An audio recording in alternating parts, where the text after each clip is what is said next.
In the vast American West, there are few legendary figures like Kit Carson. He was a man of many talents, a trapman, a guide, a brave soldier, and a great symbol of the frontier. We will witness the adventures and struggles of a man who played a pivotal role in shaping the history of this region and who left an indelible mark on the American psyche. Join us as we travel back in time to the days of the Wild West and discover the extraordinary life of Kit Carson, the Southwest's most famous icon. Remember to hit the like button because it helps us a lot.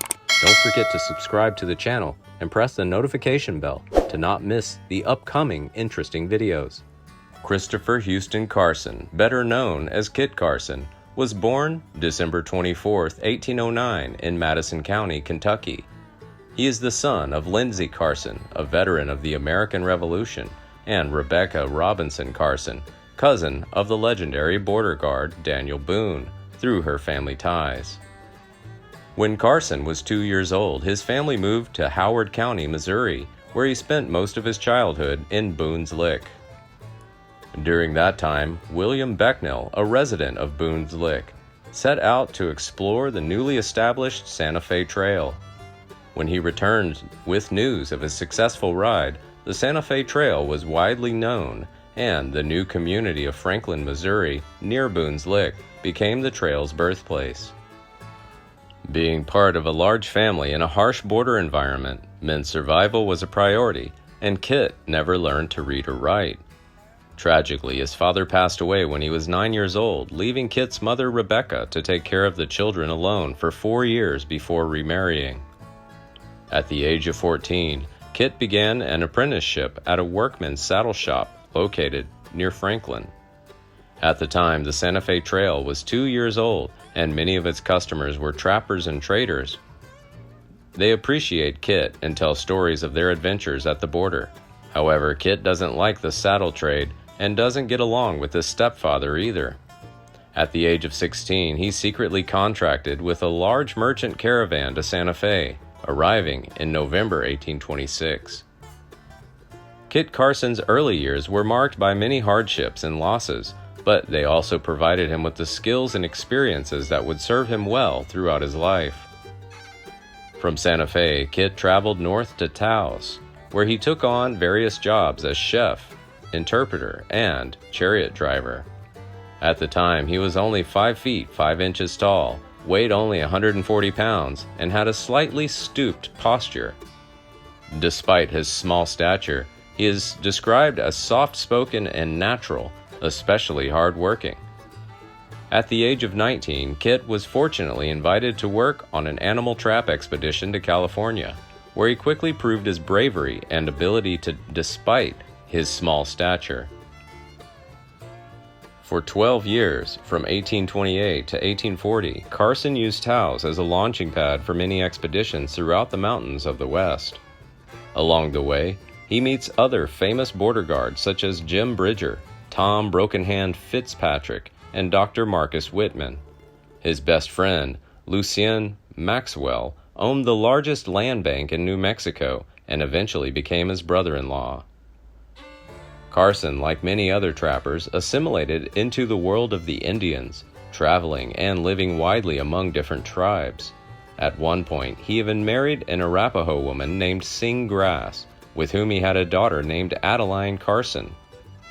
In 1837, sadly, Sing Grass passed away after giving birth to their second child. Sometime later, Kit remarried a Cheyenne woman named Making Out Road to care for Adeline. However, their marriage did not last, and Making Out Road divorced him in Indian style in 1840.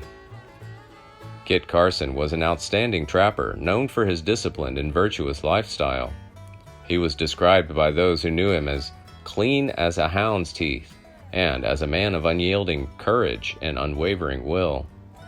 Around 1840, Carson began working as a hunter for Fort Bent's garrison in Colorado, quickly gaining a reputation as the fort's most skilled and reliable hunter. Despite the dangers and harsh conditions at the border, Carson remained steadfast in his determination and commitment to performing his duties well. In the early 1840s, Carson moved to Taos, New Mexico as his permanent home. He married Maria Josefa Jaramillo, daughter of a prominent Taos family, in February 1843 after returning from California. One visitor was mesmerized by Josefa's beauty, describing her as having such charm that it would make a man risk his life for a smile. Together they have 8 children. Maria's sister, Maria Ignacia Jaramillo, was married to the famous fur trader Charles Bent, who later became the first governor of New Mexico. After purchasing a Spanish colonial-style mansion in Taos for his family, little is known about his history before Carson bought it in 1825. Carson continued as Fremont's instructor, and Fremont joined the Bear Flag Rebellion in California just before the outbreak of the Mexican-American War in 1846. Carson went on to play an important role in the conquest of California, serving in the war. Carson also led General Stephen Kearny's force from Sirocco, New Mexico, into California when a Californio band led by Andres Pico challenged the American occupation of Los Angeles later that year. On December 6, 1846, these forces were attacked by the Mexicans at San Pascual, about 30 miles north of San Diego. Carson and 2 others secretly crept through enemy lines on the 3rd night of the battle and ran as far as San Diego, where they aided Kearny's pinned force. From here, Carson emerged as a hero of the Battle of San Pascual, many of whom admired and wanted to meet him in person. Kit Carson was away from home when the Taos Rebellion broke out in April 1847. His brother-in-law, Governor Charles Bent, was brutally murdered during the rebellion, and Carson returned to find his family in danger. He quickly acts to protect his wife, Josefa, and her sister from the violent mob. Carson was desperate to settle down and invest in an agribusiness, so he teamed up with old friend Lucien Maxwell and invested $2,000 in an agricultural venture. Maxwell inherited the largest land grant in American history, located along the Cimarron River, about 65 miles east of Taos. 2 friends bought goods, seeds, and hired workers to build buildings on Rayado Creek.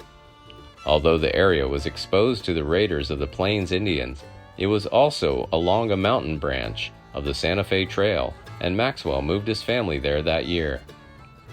In 1849, despite not wanting to leave his family after Josefa had just given birth, Carson built a small house on their new land.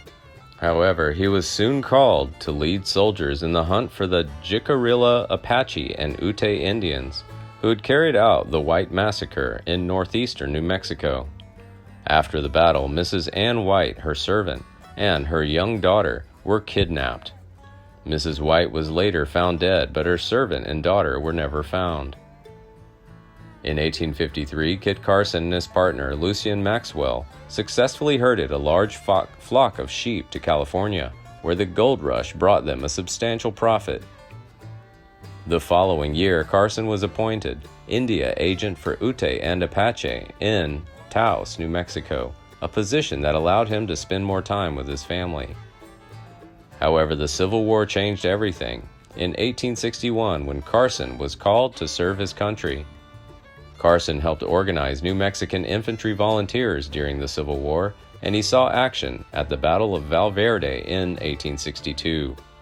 Despite his involvement in the Civil War, most of Carson's military activity was directed at Carson. Navajo Indians who refused to be held captive during the Civil War, a remote reserve established by the Army. In response, Carson waged an economic war against the Navajo at the request of his commanders in the United States Army. He marched through the heart of their territory, destroying their crops and confiscating their livestock. When the Navajo were unable to defend themselves against the Americans, the Ute, Pueblo, Hopi, and Zuni took advantage of their weakness and joined the war against them. In 1864, Carson ordered the arrest of nearly 8,000 Navajo men, women, and children on a long hiking from Arizona to Fort Sumner, New Mexico, a journey nearly 300 miles long. The poorly planned site quickly became rife with disease and barren land, causing great suffering for the Navajo people. Carson was ordered to make this move, but he was kind to the Navajo. In 1868, the Navajo were allowed to return to their ancestral lands along the Arizona-New Mexico border. The Navajo were finally able to rebuild their lives and recover their cultural heritage after the war. In 1865, Kit Carson was promoted to Brigadier General and recognized for his efforts and outstanding service. The following year, he moved to Colorado to expand his business and oversee Fort Garland. However, ill health forced him to resign, and in 1868, the family settled in Boggsville. Washington and the Commissioner for Indian Affairs urged Carson to come to D.C. to escort several Ute leaders to the president to beg for aid. Despite his deteriorating health, he is still waiting for an appointment as Indian agent for Cheyenne and Arapaho in Colorado. Sadly, on April 23, 1868, his beloved wife, Josepha, passed away from complications in childbirth. Josepha's death is a great loss to Carson. A month later, Carson also died suddenly. He died of an abdominal aortic aneurysm in the presence of Dr. Tilton and his friend Thomas Boggs. His last words were, "Goodbye, adios, friends." Carson was buried next to his third wife in Boggsville and later moved to Taos, New Mexico for his final resting place. Kit Carson Cemetery is named in his honor of his great contributions. Kit Carson's life was extraordinary, and his legacy continues to inspire us today.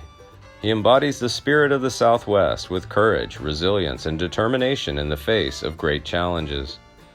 But beyond his accomplishments, Carson's life reminds us of the complex and often painful history of the Southwest, with its conflicts between Native Americans, European settlers, and Mexicans. Today we can honor Carson's legacy by learning from his life and working towards a better future for all who call home the Southwest. Please like and share if you find the video content interesting and useful. Don't forget to subscribe to the channel and comment below so as not to miss the upcoming interesting videos. Thanks for watching.